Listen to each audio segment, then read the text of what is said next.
नमस्कार मित्रों, जय माता दी। मेरे इस YouTube चैनल पर आप सभी मित्रों का स्वागत है। जिन भाइयों बहनों का वर्षगांठ हो उन्हें उनके वर्षगांठ की ढेरों शुभकामनाएं। जिन माताओं पिताओं और प्यारे प्यारे बच्चों का जन्म दिवस हो उन्हें उनके जन्म दिवस की ढेरों शुभकामनाएं। मेरे इस YouTube चैनल पर ऐसी अनेकों कथाओं को सुनने के लिए आप मेरे चैनल को लाइक, सब्सक्राइब और कमेंट करना ना भूलें।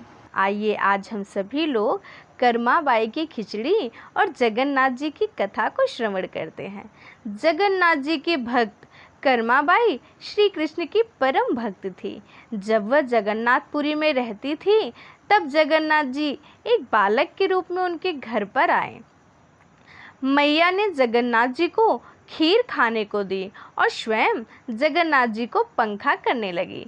बालक रूप में जगन्नाथ जी बोले कि माँ, तेरी बनाई खिचड़ी बहुत ही स्वादिष्ट है, तुम कल भी खिचड़ी बनाना, मैं कल भी खाने आऊँगा। मैया बोली, कल क्या बेटा, मैं हर रोज़ खिचड़ी बनाऊँगी।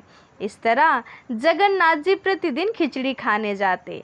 वह हर रोज़ खाते, जल्दी कर माँ, जल्दी कर माँ। वह हर रोज़ कहते, जल्दी कर माँ, जल्दी कर माँ। इस तरह उनका नाम ही कर्माबाई पड़ गया। अब यह जगन्नाथ जी और कर्माबाई का नियम बन गया। कर्माबाई पूरे वात्सल्य भाव से खिचड़ी बनाती, जगन्नाथ जी को परोसती, उन्हें पंखा करती और उनका हाथ धुलवाती।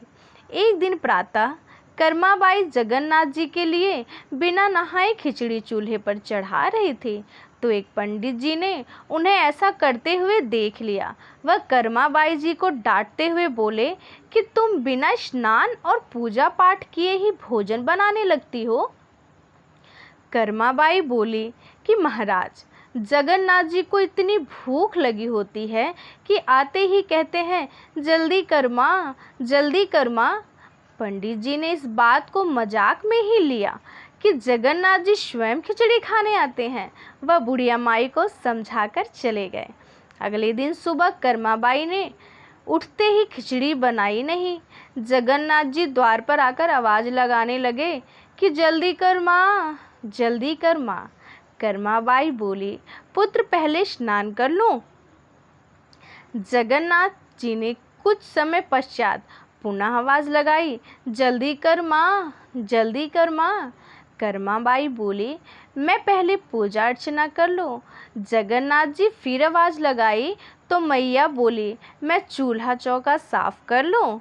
इतना सब करने के पश्चात कर्माबाई ने खिचड़ी बनाई, लेकिन आज जगन्नाथ जी को खिचड़ी का वह स्वाद नहीं आया जैसे वात्सल्य भाव से कर्माबाई पहले खिचड़ी बनाती थी। जगन्नाथ जी के झटपट खिचड़ी खाई और चले गए। मार्ग में उन्होंने पंडित जी को देख लिया और समझ गए कि इसने ही कर्माबाई को ऐसा करने की उल्टी पट्टी पढ़ाई है। जगन्नाथ जी के जब कपाट खुले तो उनके मुंह पर खिचड़ी लगी थी, जिसे देखकर पुजारी जी समझ गए कि भगवान किसी भक्त के भोग को खाकर जल्दी जल्दी आए हैं। उसी रात को जगन्नाथ जी ने मंदिर के पुजारी जी को स्वप्न में दर्शन दिया और कहा कि मैं प्रतिदिन कर्माबाई के घर पर खिचड़ी खाने जाता हूँ।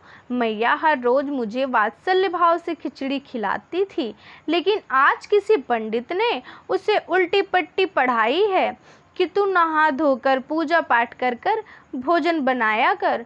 उसके कारण आज कर्माबाई को खिचड़ी बनाने में देरी हो गई, इसलिए ही जल्दी में खाने के कारण खिचड़ी मेरे मुंह पे लगी रह गई। और दूसरे, आज मुझे खिचड़ी खाने का वैसा भाव नहीं आया जैसा पहले आता था। तुम जाओ और उस पंडित से बोलो कि कर्माबाई से कहे कि वह जैसे भाव से पहले खिचड़ी बनाती थी वैसे ही बनाए।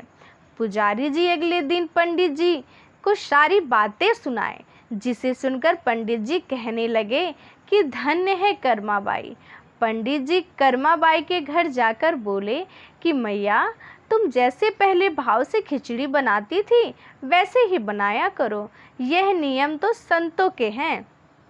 अब कर्माबाई पहले की तरह जगन्नाथ जी के लिए खिचड़ी बनाती और बड़े भाव से उन्हें परोसती। एक दिन वृद्धावस्था के कारण कर्माबाई का शरीर शांत हो गया। तब जगन्नाथ जी की आंखों से आंसू बहने लगे। पुजारी जी को यह बात समझ नहीं आ रही थी। तब जगन्नाथ जी ने स्वप्न में कहा कि मेरी कर्माबाई देह त्याग कर देवलोक चली गई है, जब मुझे खिचड़ी कौन खिलाएगा। उसके पश्चात से जगन्नाथ जी को बाल भोग खिचड़ी का लगाया जाता है।